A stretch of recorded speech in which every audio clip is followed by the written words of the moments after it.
Let me see if I can fix myself. So I said, if I can just walk one more mile after being in the worst shape of my entire life, this would change everything for me mentally going forward. From this kid who came from dirt, nothing, who couldn't read until he was a junior in high school and is now here. I walked a mile. I said, maybe I can walk one more mile. Maybe I can walk another mile. At mile 81, my ex-wife looked at me and said, you're not gonna make the time. When your mind knows it's not going to quit, and this is what I found out, this is my 40% rule. When your mind knows it's not going to quit, your body will adapt to whatever is in front of it. I ended up running 20 more miles. I did 101 miles in 19 hours and 6 minutes. And that one day changed, 19 hours. It wasn't SEAL training, it wasn't Ranger School, it wasn't Delta Force, it wasn't any of that crap I went through. It was just 19 hours and 6 minutes that forever changed my life, to know that we as human beings are capable of anything. And we don't need any special kind of parents or tools to get there. So I end you with this. Don't stop when you're tired, stop when you're done. Thank you very much. Sometimes you act on it good, sometimes bad. You got to change the internal dialogue. That person in your head that's talking that to you, until you change the internal dialogue in your head, until you callous over the victim's mentality that the world is out to get you because of you are the only, you got to change that. I once had that mentality that no one understands what the I'm going through. And if you keep that mentality, you're going to stay in the same exact spot that you're in, that no one understands me. There's millions of people. Why do you think a book that I self-published, is doing so well?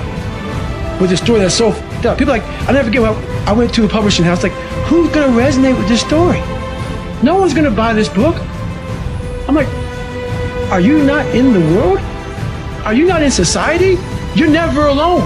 Everybody's going through So when people get this mentality of you don't understand me, you can throw a rock to someone that can understand you if they're willing to break themselves down and stop hiding. A lot of people understand you, but you gotta stop hiding.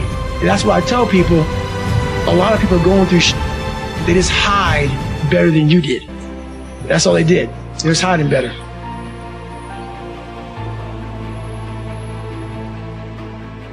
As you know, I'm a serious introvert and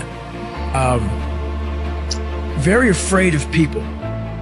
I got judged so much growing up that this is uncomfortable for me. All these podcasts, that's why I post once a week. But the one thing I realized why I wrote the book is, honestly, I have a story to tell, as we all have a story to tell.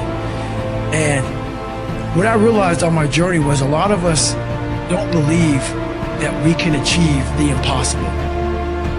And along my journey, I started realizing, man, I gotta tell some people about this shit, man. I discovered something that some people have, but they don't even know. All of us have it.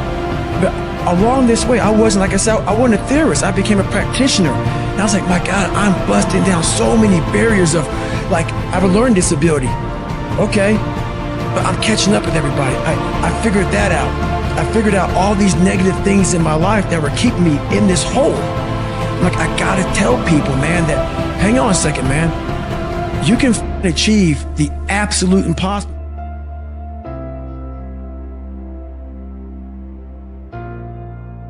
What you need is the one thing I talk about in my book, which is straight up brutal work ethic.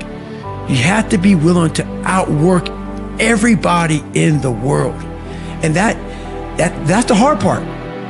That's the hard part. This isn't like some 5-step process where if you do these 5 steps, you're gonna end up with this magical world. No, I'm basically teaching you how to callous over your victim's mentality. We live in a world now that's so kind. We find the kind way around everything. If you don't look good, I have to find a kind way of saying, I don't like your shirt. Right. That's not the approach. If that's the approach you're looking for, that book is not for you. Can't hurt me is not for you. The approach you have to take, at least I took, you take whatever approach you want. The conversation had to be a real, honest conversation. In the accountability mirror, guess what? I was fat. Don't find a kind word to say that, you know what, I've gained some weight. No, you're fat. When I couldn't read, not like, hey, you know, you've learned this again. No, I cannot read. At a fourth grade reading level, I'm struggling. And sometimes I call myself stupid. Not in a way to put myself down,